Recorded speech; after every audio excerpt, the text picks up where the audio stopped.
Yan. Hello, hello mga kasuki. Good morning. May isi-share lang po ako sa inyo.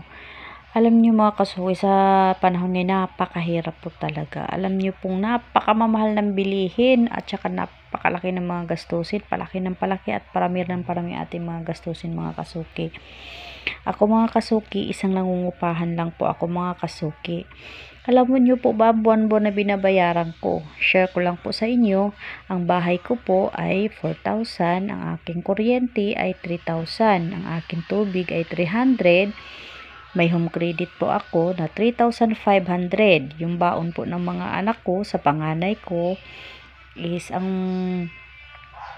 pamasahe niya po ay 110 weekly, 250 naman ang kanyang baon sa pagkain kasi half-day lang po siya mga ka-friendship. Ang sa aking bunso naman ay isang 100 weekly ang kanyang baon ng pang merienda at saka 100 po ang 300 po ang kanyang pamasahe kasi nagta-tricycle po siya. Ngayon naman nagkakaroon po ako ng ipon. Gumawa po ako ng weekly ipon para kahit papano dumating man ang panahon ay mayroon akong ipon at may nakikita ako sa aking munting tindahan. Ayan mga ka-friendship. So ang binubuo ko pong ipon ay future funds. Mayroon po akong 500 weekly hinuhulog ang ating educational funds para po sa mga anak natin, para pagdating ng college hindi po ako mahihirapan. Naghuhulog po ako weekly ng 500.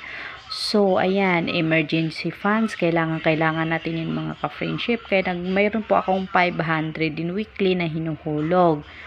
So, ngayon mga ka-friendship, ito ang problema. Kasi,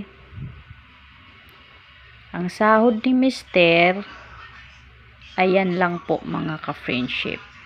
11,000 lang po ang sahod niya. So, paano po natin ito pagkakasyahin? Siyempre, hindi po talaga yun magkakasya mga ka-friendship. Kasi bigas pa lang, umuubos na kami ng 1 month ay 2,500 na ang ating isang kaban ng bigas ngayon.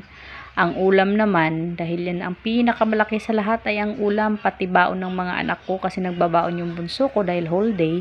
So, 6,000 a month. So, paano pagkakasyahin natin ng 11,000?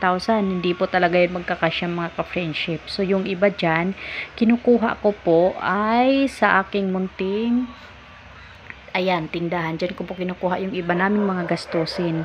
Katulad nito, katulad ng itong home credit na to, ayan, nagtatabi po ako ng 200 per day para hindi ako mahirapan magbayad pagdating ng due date.